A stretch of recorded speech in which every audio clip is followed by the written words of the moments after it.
부활할 가능성은 안 보입니다. 오직하면 일본이 경제산업성에서 2025년 절벽을 주의해라라고 문서를 띄웠겠습니까? 상사 비즈니스야 컴퓨터하고 관계없지 않습니까? 이런 비즈니스는 발전하겠지만 나머지는 없다라고 보면 과연 우리가 생각하듯이 급격하게 일본이 변할까?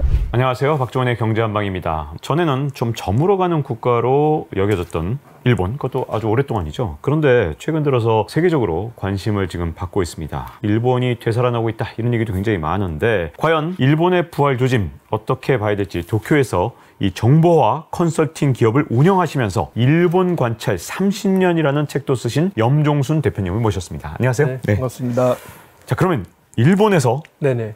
거의 30년 가까이 이렇게 와가면서 이렇게 계속 일본을 관찰해 오셨던 건가요? 네, 그렇습니다. 사실은 우리 기억하시겠지만 일본에 관한 그 책들이 되게 많아요. 그리고 우리 일본에 대한 관심도 많고, 그래서 예전에 어떤 분이 쓰신 책은 일본은 없다라는 책이 있었고, 그렇죠. 또 어떤 분이 쓰신 책은 일본은 있다라는 책도 있고, 수많은 그런 일본에 대한 이야기들이 많은데 저는 30년 살면서 일본에 대한 얘기를 하기가 두려워졌었어요. 점점 알면 알수록 속을 알 수 없는 나라라. 그런데 여러분들 그 유명한 책이니까 아시겠지만 국화와 칼이라는 책 있잖아요. 네. 그 책 서문에 보면 딱 일본을 표시한 글이 있지 않습니까? 세계에서 가장 친절한 것 같지만 가장 잔인한 나라이기도 하고, 가장 유능한 사람처럼 보이지만 가장 무능한 나라이기도 하고, 근데 그것들이 정확하게 보이는 거예요.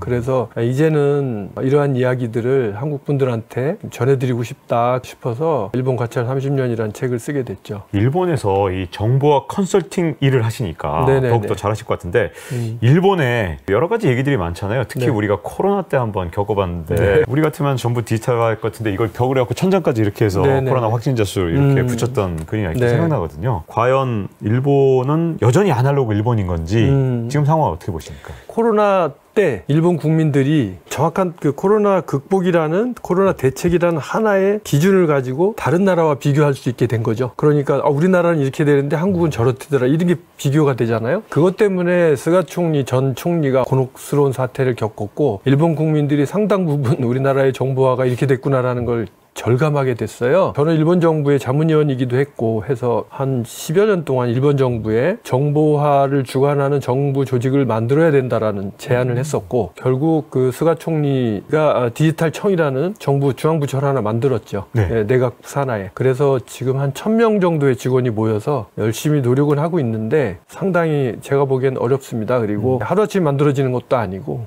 근데 조직 자체가 이제 새로 시작한 조직이라 뒤뚱뒤뚱 하면서 가고 있고, 하는 일마다 실패를 하고 있기 때문에 지난주죠, 디지털청의 책임자가 디지털 IT 담당 대신이라고 해요. 네. 디지털청 대신이. IT 담당 대신. 예, 그 디지털청 대신이라고 하는데, 그 고노타로라고 한국에서도 유명한 그분인데, 그분이 직접 대국민 사과를 해야 되는 일까지 벌어지고. 네, 어떤 일이 있었길래 그렇죠? 유엔이 2년마다 한 번씩 전 세계 그 선진국들의 전자정부 서비스를 채점을 해서 등수를 매겨요. 그래서 그걸 유엔 전자정부 랭킹이라고 합니다. 이게 2000년 정도부터 대한민국은 계속 1등을 하다가 중간에 이명박 대통령 때 3위로 떨어졌다가 박근혜 대통령 때 다시 2위로 갔다가, 일본은 늘 10위 이하에 있어요. 그래서 그런 것들을 보면 전반적으로 일본은 이제 뒤처져 있는데, 그걸 따라잡기 위해서 일본 정부 열심히 노력한 거죠. 디지털청도 만들고 그랬는데, 문제는 이번에 터진 사건은 세 종류인데요. 하나는 마이넘버 카드라고 해서 우리나라로 얘기하면 주민등록증 같은 것을 일본이 만들었죠. 그리고 전 국민에게 특정 고유번호를 부여했어요. 우리 주민등록번호 그렇잖아요. 네. 일본은 그 전까지 그렇지 않았거든요. 그랬는데 그 번호를 IC 카드에 넣어놨는데 그 카드 이름이 마이넘버 카드예요. 네. 그 마이넘버 카드를 가지고 편의점이나 이런 데 가면 무인 민원 발급기 같은 게 있어서 거기서 증명서를 발급받을 수 있었거든요. 근데 그거를 요 근래 국민이 발급받았는데, 염종순 마이넘버 카드로 발급을 받았는데 다른 사람이 주민등록 등본이 나온 것이. 네. 그게 아니, 어떻게 그런 실수를 하시나요? 행정 실수를? 네. 네. 여러 지방자치단체에서 그런 일이 벌어진 거예요.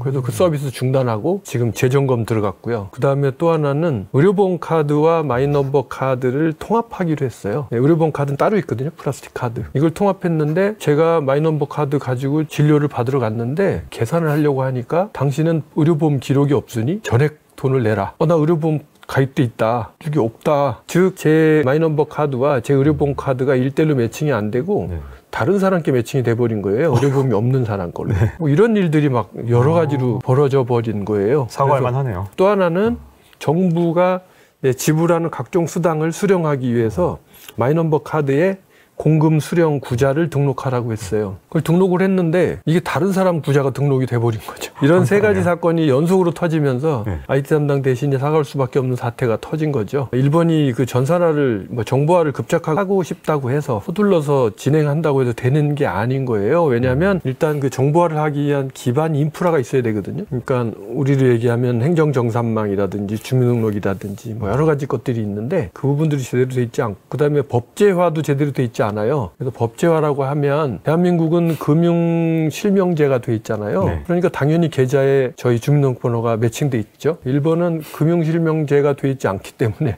당연히 없고 그 매칭하려면 이름으로 매칭해야 되는데 아시겠지만 일본은 이름을 똑같은 한자라도 자기 마음대로 읽잖아요. 이름으로 매칭을 하면 안 되는 거죠. 그런 어려움도 있고 부동산 실명제도 돼 있지 않으니까 부동산에 관한 시스템도 만들 수 없고 그런 여러 가지 것들이 가장 크고 그다음에 제일 큰 거는 그런 전자정부에 관련된 인재가 너무 없다라는 거예요. 그런 것들이 가장 일본에 지금 발목을 잡는 일이 되어 있죠. 그러면 일본이 이렇게 뭔가 도약을 하고 싶어도 이런 어떤 디지털화가 되어 있지 않다는 점 이게 생산성을 자꾸 떨어뜨려서 일본 경제 전체에 어떤 발목을 잡는 일이 생기겠는데요? 그렇죠. 한두 가지가 아닙니다. 예를 들어서 행정만 갖고 얘기를 하면 제가 이제 일본에서 어디 이사를 가고 싶어요.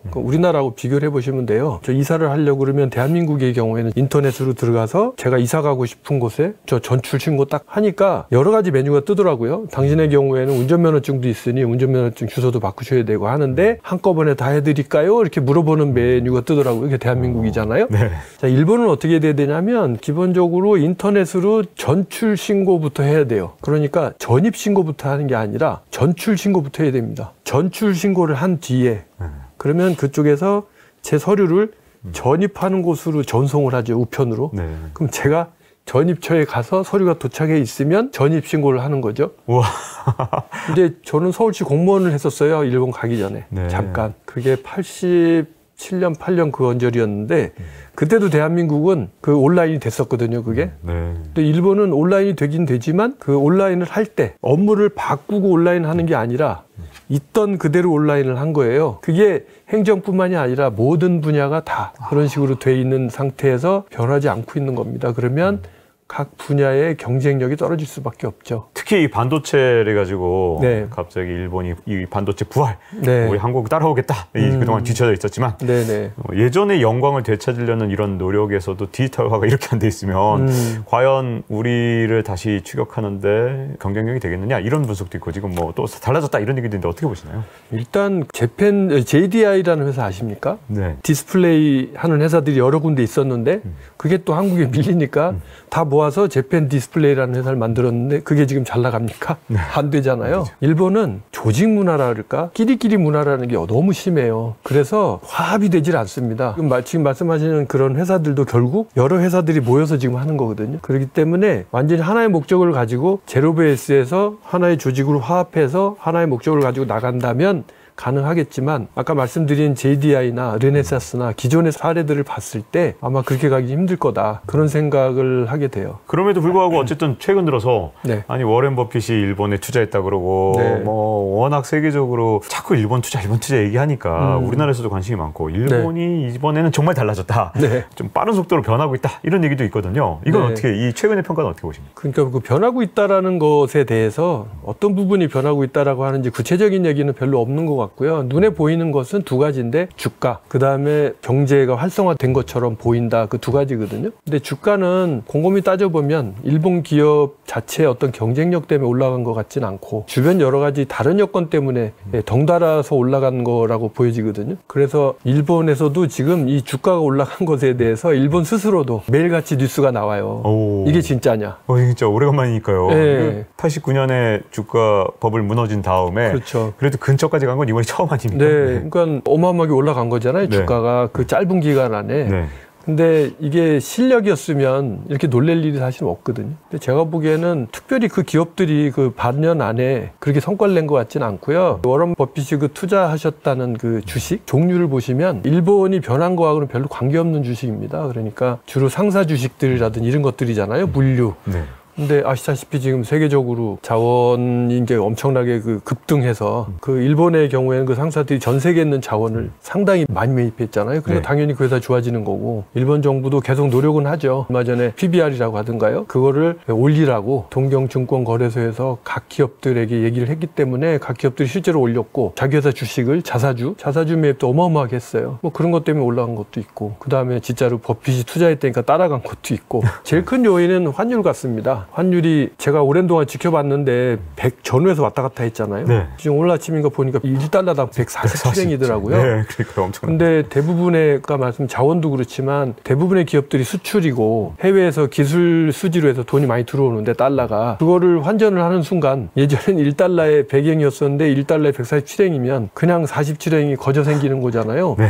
그게 기업 결산으로 들어가게 되면 당연히 엄청나게 좋아 보이는 거겠죠. 실질적으로 그렇긴 하지만 거꾸로 그 돈을 또 외국에 지불해서 물건을 사야 되고 자재를 사야 된다면 반드시 그렇지만 않을 것 같다라는 생각이 들어요. 와, 이게 참 일본에 대해서 이제 판단을 어떻게 해야 되느냐 앞으로도 좀 중요한 것 같은데 혹시 이 요즘에 일본에서 물가가 자꾸 오르는 거 이거 국민들은 어떻게 생각하는지 좀 궁금하더라고요. 이게 물가가 이렇게 오르는 걸 이제 외부에서 볼 때는 야 이제 디플레에서 벗어났다. 일본이 이제 경제가 살아나나 보다 이렇게 해외에서 보는 것 같은데 일본 국민들은 어떻게 봅니까 이거? 일본 국민들은 디플레건 인플레건 별로 신경 안 쓰죠. 피부에 와닿는 얘기가 아니에요. 네. 당장 내 앞에 삶이 중요한데 급여는 안 올라가고 지금 오늘 아침에 확인했는데 그 개솔린이요. 휘발유가 1리터에 100엔 정도 했었어요. 네. 근데 지금 147엔인가 167엔인가 그래요. 와. 환율 때문에 이렇게 됐겠군요. 그렇죠. 일본이 또 식량 자급률도 40%가 안 되고요. 그다음에 자원은 다 우리나라처럼 수입해야 되는데 자 그러면 서민의 입장에서 먹는 거, 자는 거, 입는 거, 그다음에 뭐 자동차 뭐 이런 것들은 다 돈 쓰는 일인데 전기요금 올라가고 수도요금, 가스요금 다 올라가는데 봉급은 안 올라가고 그러니까 일본 정부에서 급여 올려주라고 막 해서 뭐 저 회사도 이번에 급여를 한 6% 정도 올렸는데 이거 6% 올린 거는 진짜 파격적인 거예요. 일본에서 보통 1%, 2%거든요. 근데 정부에다 올리라고 하는데 제가 봐도 너무 물가가 심하게 올라갔다고 생각이 돼요. 그런 것 때문에 결국은 아마 부익부 빈익빈 점점 더 심해지지 않을까. 예를 들면 수출 대기업은 돈이 많이 쌓였을 테고 그 다음에 아시다시피 일본의 고령자들이 자산을 많이 갖고 있잖아요. 그분들만 대부분 주식 투자하는 거고 우리나라는 진짜 대부분의 사람들이 주식 투자하지 않습니까? 저분이 주식 투자를 이렇게 생각할 정도로. 일본은 그렇지 않아요. 대부분이 정해진 분들이 주식 투자를 하고 뭐 젊은이들 조금 하는 거 정도. 그러다 보니까 그쪽은 돈이 되지만 나머지는 아무런 상관이 없어요. 그렇군요. 자, 지금 현재 일본이 이제 지금까지 어쨌든 세계적인 시각에서 점점 이 지고 있는 해 봤던 시각에서 부활한다 이렇게 지금 보고 있는 이 시각이 늘어난 상황인데 지금 현재 부활 가능성이 있다고 보시면 어떻습니까? 저는 일본에 살고 있는 사람이고 일본에 사업을 하고 있는 사람이기 때문에 부활했으면 좋겠어요. 그런데 제가 봤을 때는 아직까지 부활할 가능성은 안 보입니다. 제가 생각하는 부활하기 힘들겠다라는 핵심 제일 큰 것은 뭐냐면 지금 4차 산업혁명 시대에 들어왔잖아요. 4차 산업혁명 시대에는 정보화 IT가 모든 산업의 핵심이지 않습니까? 그래서 아이들이 노는 게임도 옛날에 콘솔 게임에서 지금 인터넷 게임으로 바뀌었고 금융도 핀테크, 우리나라의 뭐 카카오뱅크라든지 뭐 여러 가지 그 다음에 뭐 교육도 에듀테크, 물류에도 그렇고 행정 업무도 그렇고 어떤 분야에 지금 IT 없이 돌아갈 수 있는 게 없잖아요. 그렇죠. 그러면 일본은 이 분야에 있어서 전혀 IT화가 진행돼 있지 않아요. 예를 들면 공공기관이나 민간기업 합쳐서 소위 그들이 쓰는 기간 시스템, 핵심이 되는 기간 시스템이라고 하죠. 핵심 시스템의 60%가 30년 전, 40년 전의 아키텍처예요. 메인프레임의 코볼이라는 아마 그 지금 코볼이라는 거 우리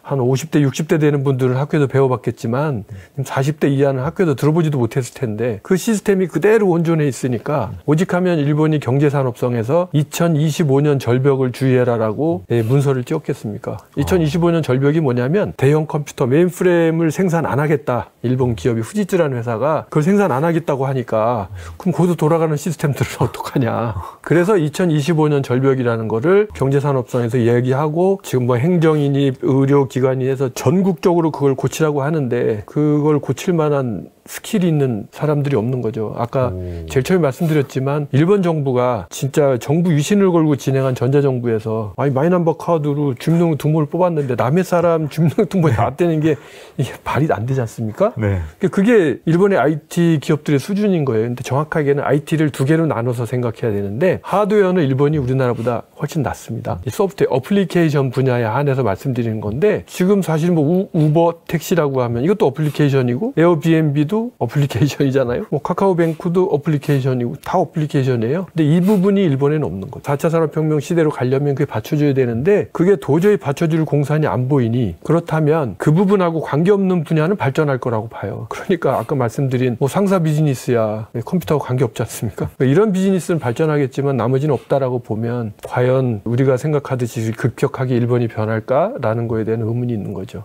네. 자, 이렇게 일본의 최근에 불고 있는 여러 가지 변화의 가능성과 여러 가지 조짐에 대해서 다양하게 짚어봤습니다. 일본 그 매스컴에서 이런 얘기를 많이 해요. 원래 우리가 반도체가 됐던 전자제품이 됐던 원래 우리가 잘했었는데 한국이 베꼈다. 우리가 일본을 아는 만큼 일본이 한국을 안다고 생각하시면 절대로 안 됩니다. 일본 사회를 주도하시는 분들은 그분 머릿속에는 한국이 온전한 선진국이 아니에요.